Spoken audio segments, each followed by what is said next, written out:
Now that we know how to add a widget to our app, the goal for this first exercise is to create a very basic widget with an image view that launches our garden app when we click on it. Now, we've already added all the necessary files to create a widget, so let's customize it and design our widget. Now open up the plant widget XML layout file. And since we only need a single static image to appear in the widget, I replace the default text view with an image view, and then set the source to @drawable/grass. Next, open up the plant widget info.xml in the XML folder. Here I've changed the initial layout to @layout/plant_widget, which sets the default layout for this widget. Also, I've set the preview image to be @drawable/launcher icon. And this sets the icon in the widget menu that appears when you're going to drag it into the home screen. Here you can leave the minimum width and height to be 40 dps, although you might think this might be a little small for our plants, so feel free to change it later if you want to.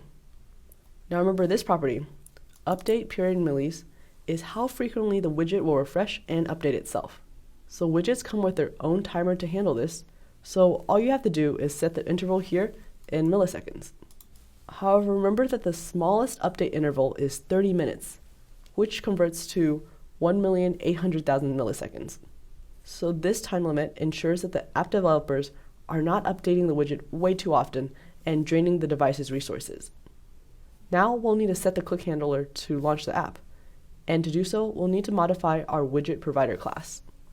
So in plant widget provider, this onUpdate method is called once a new widget is created, as well as every update interval, which previously we set to 30 minutes. Now when we first created this widget with Android Studio, some of the code was already written for us here, such as this one. So this loop here goes through all the widget instances that may have been added to the home screen and updates them.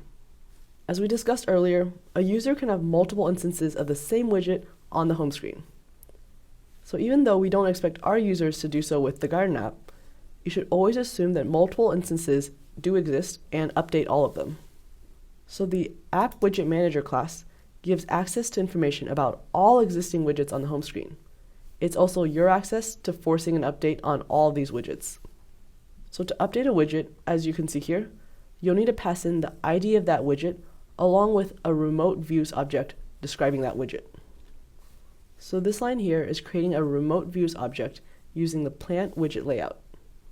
Since we replaced the text view with our static image view, we won't be needing this widget text nor this set text view text call, so we can delete them here. So now if we run this, you'll see that the widget option becomes available in the widgets list. And you can drag it over to the home screen. However, clicking on it doesn't do anything just yet. So the way remote views handle click events is different than how normal views do it. We can't simply set the onClick event to run a custom method as we're used to doing. Instead, remote views can be linked to a pending intent that will launch once that view is clicked. And this is achieved by calling a method called setOnClickPendingIntent. Remember that a pending intent is just a wrapper around an intent that allows other applications to have access and run that intent in your application. So to launch our app, we need to create an intent for the main activity class, and then wrap it with a pending intent, and then call setOnClickPendingIntent. So in the code I've added here, we see that setOnClickPendingIntent takes in the view ID that should listen to the clicks, which in our case is widget_plant_image, as well as the pending intent that will launch when this view is clicked on. So perfect. Let's give this a try now. Now with those updates in our code, if you click on the widget now, it should open up our My Garden app.